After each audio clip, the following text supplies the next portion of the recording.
Let me read to you a passage from the first chapter of St. Mark's Gospel, verses 40 to 45.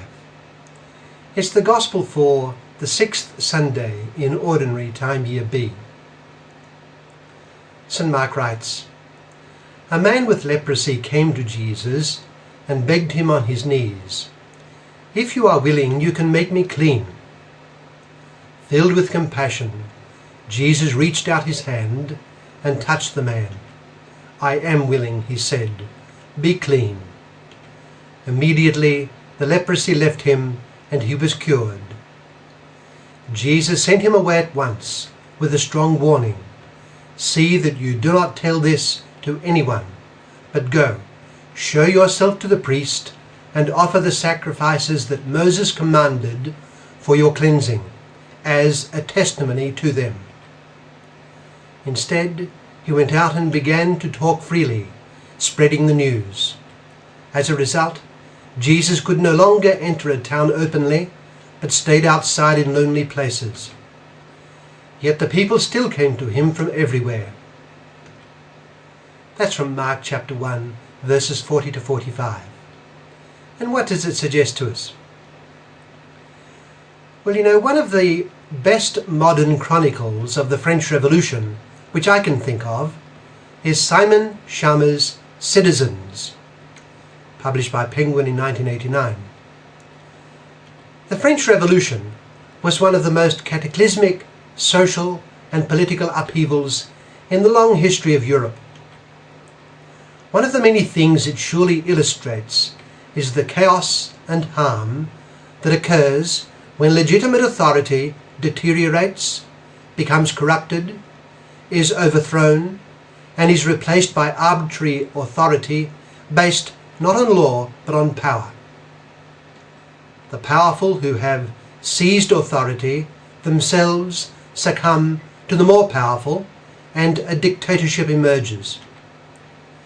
With the ascendancy of the insatiably ambitious Napoleon, there followed what might be called a protracted world war that came to an end only with his defeat at Waterloo. There can be various perspectives taken in respect to the 30 years between, say, 1785 and 1815, but one is surely the question of authority in European society, and in particular in French society. Society pivots around authority, and it depends on it. By authority is meant the quality by virtue of which persons or institutions make laws and give orders to men and expect obedience from them. The history of mankind shows that every society requires a legitimate authority that itself is functioning well.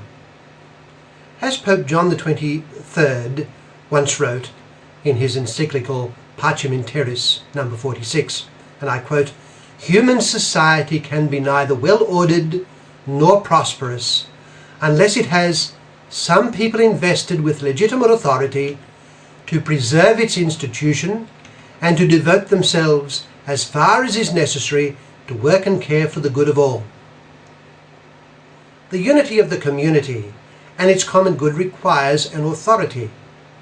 And this shows that the foundation of authority in society lies in human nature itself.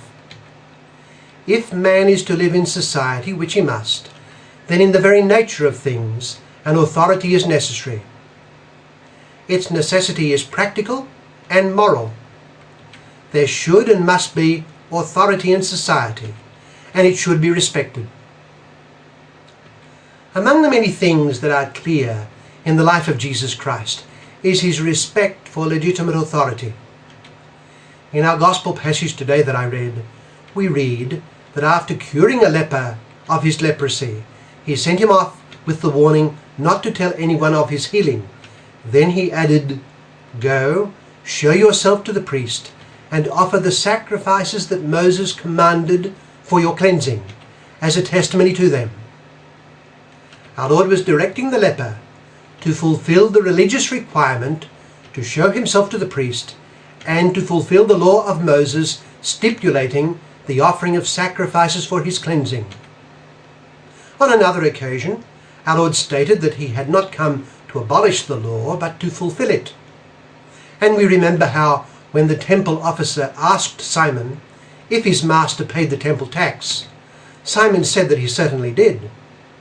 And again, we remember how, in response to the challenge of the religious leaders, our Lord told them that they were to give back to Caesar what belonged to Caesar, and to God what belonged to God. This same Christ-like respect for legitimate authority we see in the letters of St. Paul. For instance, as he writes in his letter to the Romans, chapter 13, verse 1 to 2, "Let every person be subject to the governing authorities.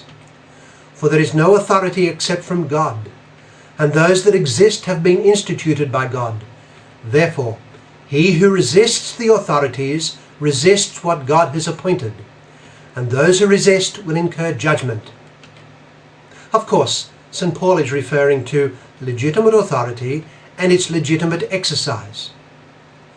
Those exercising authority in society are bound to strive to do so in accordance with morality and the law of God.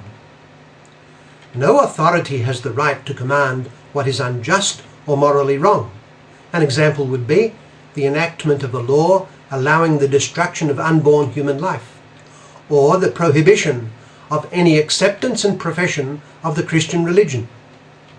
In this case, whatever be the cost, as St. Peter and the Apostles said to the high priest and his council, we must obey God rather than men, in Acts chapter 5, verse 29. Most people in society have some sphere in which they exercise limited authority. As well as this, they are themselves subject to authority. As with every element of life, the exercise of and respect for authority should be continually sanctified and made the means of attaining holiness and growth in moral goodness. That is to say, it is God whom we should be serving when we must command and when we must obey. Christ should be our model whenever we have authority or whenever we are subject to it. It is in this way that authority will sanctify and assist us on our way to heaven.